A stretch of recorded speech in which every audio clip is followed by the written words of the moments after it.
अच्छा, congenital anomalies के बाद जो सबसे पहला टॉपिक है ना वो है acute renal failure. Acute renal failure में क्या होता है कि जो किडनी के फंक्शन है ना वो डिक्रीज़ हो जाते हैं। किडनी के फंक्शन जो होते हैं ना डिक्रीज़ हो जाते हैं। और हमें कैसे पता चलेगा कि ये एक्यूट रीनल फेलियर है? तो जो मोस्ट इम्पोर्टेंट चीज़ है उसका हॉल मार्क है। हॉल मार्क एक तो ब्लड यूरिया नाइट्रोजन और क्रेटिनिन ये इंक्रीज़ होंगे ब्लड के अंदर, ठीक है। और इसको कहते हैं एजोटीमिया। एक तो एजोटीमिया होगा ऐसे पेशेंट को, यानी कि उसका जो ब्लड है उसके अंदर ब्लड यूरिया नाइट्रोजन और क्रेटिनिन की रेशो इंक्रीज़ हुई भी होगी, ठीक है। दूसरा इसके अंदर क्या होता है, फर्स्ट तो ये हो गया एजोटीमिया। सेकंड क्या होगा, ओलीगोरिया। ओलीगोरिया क्या होता है, डिक्रीज इन यूरिन। ऐसे पेशेंट को यूरिन बहुत कम आता है, दिन में एक दफ़ा आएगा, वो भी कंसनट्रेटेड फॉर्म के अंदर होगा, ठीक है, डाइल्यूट नहीं होगा। इसका मतलब क्या होगा कि किडनी क्या है, किडनी प्रॉपर वर्क नहीं कर रही, ठीक है। अब उसके आगे क्या है, काजेज हैं।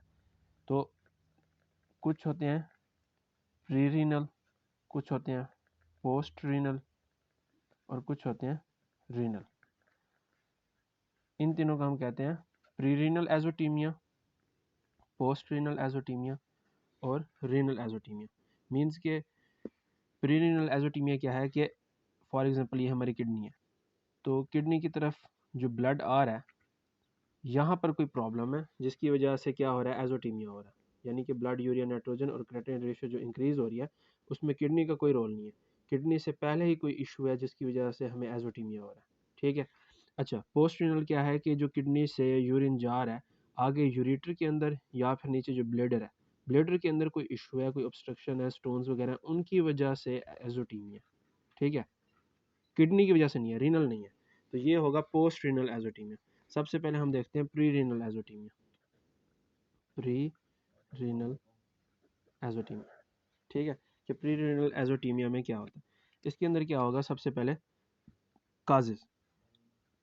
ऐसा पेशेंट जिसको कार्डिक फेलियर हो, कार्डिक फेलियर है, हार्ट जो है ब्लड को पंप ही नहीं कर रहा, ब्लड रीनल की तरफ कम आ रहा है, इस्कीमिया है, हाइपोक्सिया है।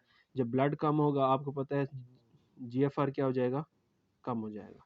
ऐसे पेशेंट का क्या होगा, जीएफआर कम हो जाएगा क्योंकि ब्लड कम है।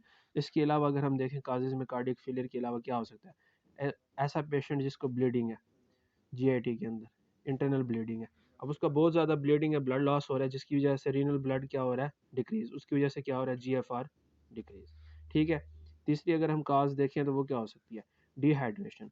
ऐसा पेशेंट है जिसको डिहाइड्रेशन है, शॉक है, कुछ भी है, तो उसकी वजह से क्या हो रहा है कि उसका जो ब्लड है, ब्लड क्या हो रहा है, डिक्रीज। जब ब्लड डिक्रीज हो रहा है तो वॉल्यूम डिक्रीज हो रहा है ना, कंसनट्रेटेड ब्लड है, तो जीएफआर क्या हो जाएगा, ऑटोमेटिकली डिक्रीज। तो ये थे three causes, cardiac failure, bleeding, dehydration. इनकी वजह से क्या होगा, एक तो जीएफआर डिक्रीज हो जाएगा, ठीक है। जब जीएफआर डिक्रीज होगा उसकी वजह से क्या होगा, ओलिगोरिया होगा, ठीक है। और अब जो ब्लड किडनी की तरफ आ ही कम रहा है तो ब्लड यूरिया नाइट्रोजन और क्रेटिन वो भी कम फिल्टर होंगे, तो उसकी वजह से क्या होगा, एजोटीमिया हो जाएगा। एजोटीमिया यानी ब्लड यूरिया नाइट्रोजन और क्रेटिन ये इंक्रीज होंगे। ये तीन चीज़ें होंगी प्री रीनल एजोटीमिया के अंदर, जीएफआर डिक्रीज होगा, ओलिगोरिया होगा, एजोटीमिया होगा। अब जो हमें मतलब कि हम डायग्नोसिस के अंदर क्या चीज़ चेक करेंगे कि जो ब्लड यूरिया नाइट्रोजन और क्रेटिनिन रेशो है, अगर तो वो क्या होगी अगर तो वो क्या होगी, ग्रेटर देन 15 होगी, ब्लड यूरिया नाइट्रोजन और क्रेटिनिन रेशो ग्रेटर देन 15 होगी, ठीक है। ये हमने चेक किया किसके अंदर, ब्लड के अंदर, एजोटीमिया। एजोटीमिया जब होता है तो ब्लड यूरिया नाइट्रोजन और क्रेटिनिन रेशो क्या होती है, ग्रेटर देन 15 होती है। ये हमने ब्लड में चेक किया। इसके बाद क्या होगा हमारा, इसके बाद हम देखेंगे जो ये हो गया ब्लड के अंदर ब्लड यूरिया नाइट्रोजन और क्रेटिनिन रेशो। इसके अलावा हम जब यूरिन चेक करेंगे ना, यूरिन, तो यूरिन में देखेंगे जो सोडियम है, हमें पता है जो सोडियम है वो ऑलमोस्ट 99% क्या हो जाता है, एब्जॉर्ब हो जाता है, हमारी बॉडी क्या कर लेती है, एब्जॉर्ब कर लेती है, तो रीअब्जॉर्प्शन हो जाती है। तो जो फिल्ट्रेशन एक्सक्रीशन ऑफ सोडियम होगी वो क्या होगी, लेस देन 1% होगी, यानी कि ऑलमोस्ट 99% किडनी ने क्या कर लिया, एब्जॉर्ब। अब हम देखेंगे कि किडनी ने सोडियम तो रीअब्जॉर्ब कर लिया, इसका मतलब किडनी बिल्कुल प्रॉपर वर्क कर रही है, क्योंकि जो फिल्ट्रेशन एक्सक्रीशन ऑफ सोडियम है, इसे FeNA कहते हैं, ये लेस देन 1% है। ठीक है, अब ये है लेस देन 1%, इसका मतलब किडनी तो प्रॉपर वर्क कर रही है, लेकिन जो हमें एजोटीमिया हुआ है, ये एजोटीमिया हुआ है कोई और रीज़न की वजह से, कार्डियक फेलियर, ब्लीडिंग, डिहाइड्रेशन, तो हम वो फिर तलाश करेंगे, इसको कहते हैं प्री रीनल एजोटीमिया। दूसरा क्या होगा कि जो यूरिन की ऑस्मोलैरिटी होगी वो भी क्या होगी, वो भी ग्रेटर देन 500 मिली ऑस्मोल पर किलोग्राम होगी।